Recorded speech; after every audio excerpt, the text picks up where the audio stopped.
Hello and welcome to New Filmmakers Los Angeles in partnership with Movie Maker magazine. My name is Danny DeLillo. We're here at the South Park Center. I'm delighted to be joined with Tish with her fantastic film, The Burden. Let's take a look at the clip. You've ever used the N-word? I may have used it once, twice. I have 3 black sons. I'm so sorry if I offended anyone. Have you ever touched a black woman's hair? Oh, hell. I'm not a racist, all right? I'm a minority, too. And there it is. You, like so many of your other bold friends, want everything but the burden. Jesus.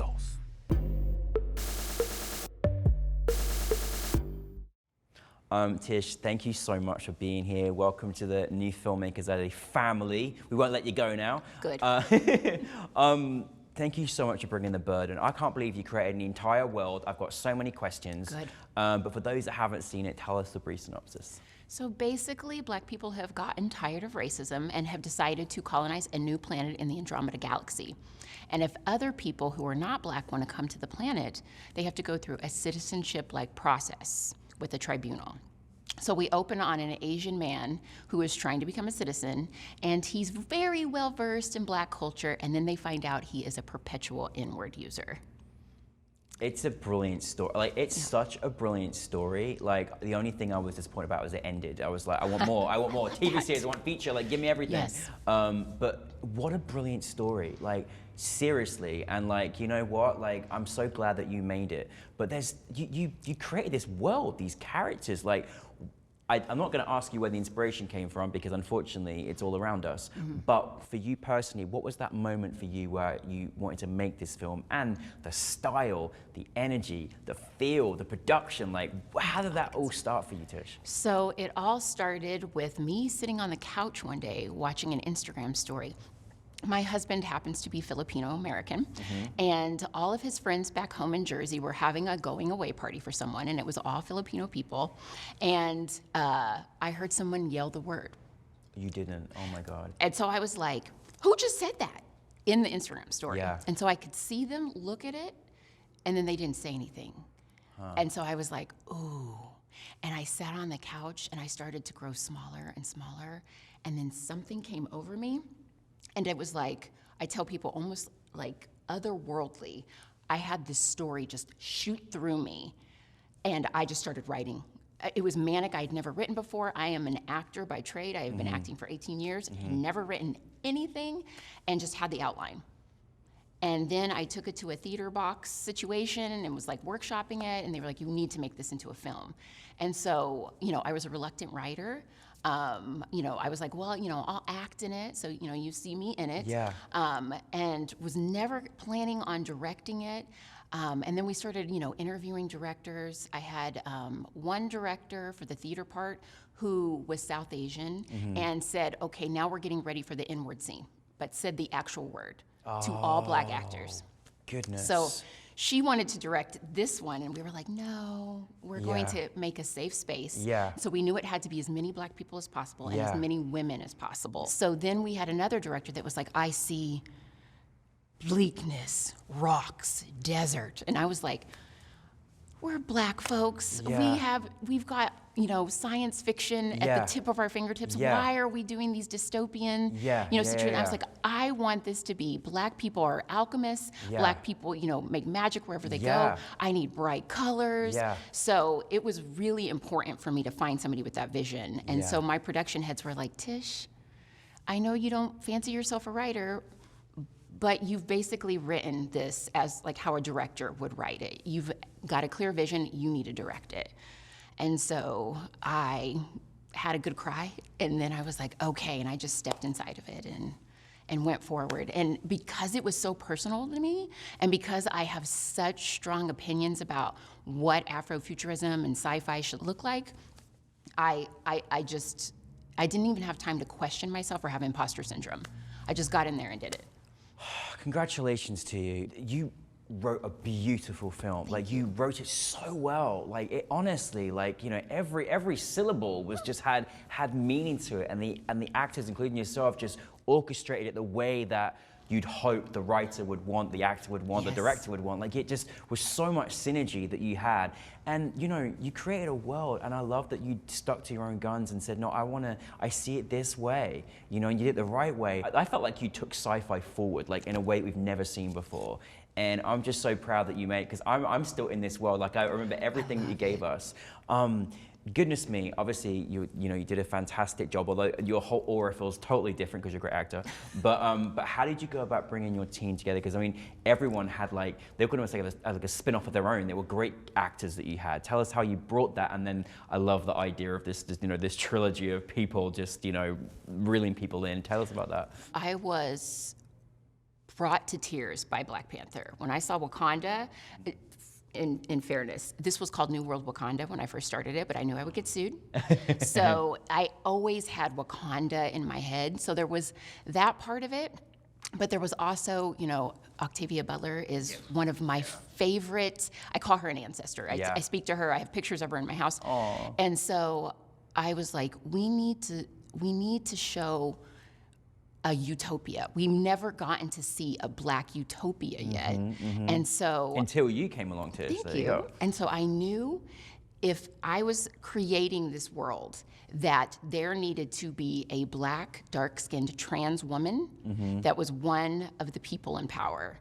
And so I always knew that one of the judges would be a trans woman. And so that informed everyone. Every person that I brought on board, when I got their resume, I went to their Instagram pages. I made sure I didn't see anything transphobic, homophobic. I was, you know, looking at political take. I mean, and so I literally crafted every kind person that I could find to be a part of this. And I would ask them point blank, like, you know, how are you with, you know, trans women? We're gonna have a trans woman on set. I wanted her to feel as safe as possible. I wanted people to get it that she would need her own dressing room, that, you know, makeup, hair, her costume, everything would need to feel comfortable for her. Wow. That's how it should be on set. I mean, you're leading the way forward in how it should be on every set. And, you know, just thank you for that, because we need you in this industry to really truly understand and get it and know the importance and the emotional context to it as well. Oh my goodness, I love it. I love your filmmaker, Tish. I really love it. This was just such a, you know, a wonderful idea, but it has, unfortunately, as well as it being stylized as being, you know, there's comedy there, but this is tragically serious too. It's stuff that goes on. And like, how did you know about the kind of approach that you wanted to take with it? Because you could have gone this completely dramatic. You brought it into another context. Like, how did that come about in your writing context? And obviously, you know, the way that some of the actors orchestrated that as well. I think I grew up in Texas. And I was called the word. And so I think there are two groups of Black folk. There are, you know, folks that have appropriated the word the way that they should be able to, and there are people that grew up in very dangerous situations that have heard that word. And so how they have that word is different. So the stories that I think that you're referring to that are tragic, and those are personal stories that either everything that you hear in The Burden is either something I have experienced myself or somebody very close to me has experienced through the montages, everything. I mean, some of them will sound familiar because some of them were made quite public when, you know, the N-word got out. But that pain is something that I feel is very, I wanted it to feel meta. I wanted the audience, even if you're not Black and you've never been called that word and you're not stung by the word, I wanted you to have radical empathy and be able to feel exactly what it's like and see the journey we have to go through when somebody comes to us and they've said the word and how we try to help them. It requires, sometimes for our safety, a bit of comedy. So it wasn't intentional, you know, but it helps the medicine go down when you add a little sugar. And you hope people that truly understand the context of what you created get it, you know, and if not, learn, you know. I thought the whole production design, the costumes, I mean, I was obsessed. The makeup, everything was like, oh my God. I mean, honestly, like, it's incredible. How, where did your inspiration, like, geez? So I collaborated with, like, the people that I brought in, everybody knew I was coming in as a first-time everything. And so I was like, I trust you emphatically, you know, I'll do my part. I trust you to do what you do. I want you to shine. And Stacia Muse came in. She is a professor of, you know, production design and costuming at, I forget the name of, there's a fashion institute around here that she is a part of. But she used to be on Portlandia. So when she said, okay, I've got something, I'm seeing, you know, rocks, I'm seeing this, I'm seeing crystals, I'm seeing, you know, like Native American, you know, like how, you know, when people come into spaces and they're not colonizing, they use the earth. So you won't see anything, you know, square. You'll see lots of rounded rock, like, you know, like using the environment around you. Yeah. And then with the costumes, she literally was pulling things that I saw on the runway a year after. Wow. And so, I mean, she's just a visionary. I love her to pieces. She did both. Hire her, Stacia Muse, if you see her, I sing her praises. Well, I think the team you brought together, I mean, you're all visionaries, like, goodness me. I mean, you know, but, you know, it must have felt after, you know, so many, you know, years acting and being in front of camera in that context, like, you've seen what's worked and you've seen what hasn't worked. So what has it been like for you in your first project, and how's that experience been for you in your first film that you got to put out, your baby? I love that question, because a lot of people are like, you're a first-time filmmaker, calm down. This isn't gonna be good. This is the first pancake. And I was like, I have been an actor on sets for over 20 years, and I loved sitting there. I would see women, you know, I got to work with, I'm not gonna say her name, but no, I am gonna say her name, Jamie Babbitt. I got to, you know, work on a commercial with her, and I got to watch her, and I got to see how, you know, men would kind of question something she was doing and how she would insert herself and be like, I got this, I'm the director. Just talk to your actors. Meet with them beforehand, get to know them, you know, talk about the characters and their inspirations. And so I set up appointments with all of my actors, freaked them out. They were like, I have one line in this, and you wanted to meet with me? You care. And that kindness, the whole time we were on set, people kept coming up to me with their hands on their heart, and they just kept saying, this is the kindest set I've ever been on. And I was like, it always needs to be this way. I feel like every single person is a member of my family. We all still talk. You'll see a lot of them tonight at the screening because, yes, I mean, I just feel like it's easy. It's easy to be kind. I don't get the toxicity that we've been seeing. And it doesn't have to be you that way. created that safe space, and that means so much to so many people on so many different levels. And so, you know, commend you for just doing that. And then you get this magical film that you've made anyway, and then the result is even better by creating that environment, right? What is next for you, Tish? I caught the writing and directing bug. Good. So pandemic hit. I thought I was a one-hit wonder. I thought I only had the burden. And then I've learned that when it's personal, when something affects me and shifts something in my soul, that's what is the spark and what creates. And so I created a feature. I've done a TV pilot. I'm in the process of working on another feature now. I'm gonna shoot another short, which, who am I? Where did I come from? I love this. Later this year about a little girl. It's got some magical realism in it. What I've learned is sci-fi that is grounded, sci-fi that is magical, whimsical, like the fantasy elements. No monsters, no horror, no gore. It's just all like joy. That's my bag, and I've got so many stories that I just feel like the world needs. And so the next one's about a little girl, and she's, you know, just exploring, you know, the simple magic that she, you know, finds in her backyard. So well, we're ready for it. We're ready for all of it. We can't wait, but we're so grateful that you brought this film to New Filmmakers, and I can't wait for you to direct and write and act continually in many more.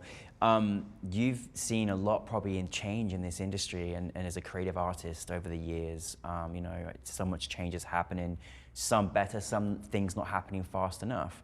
In your experience, what do you go by in terms of giving advice to filmmakers out there that want to follow in your footsteps?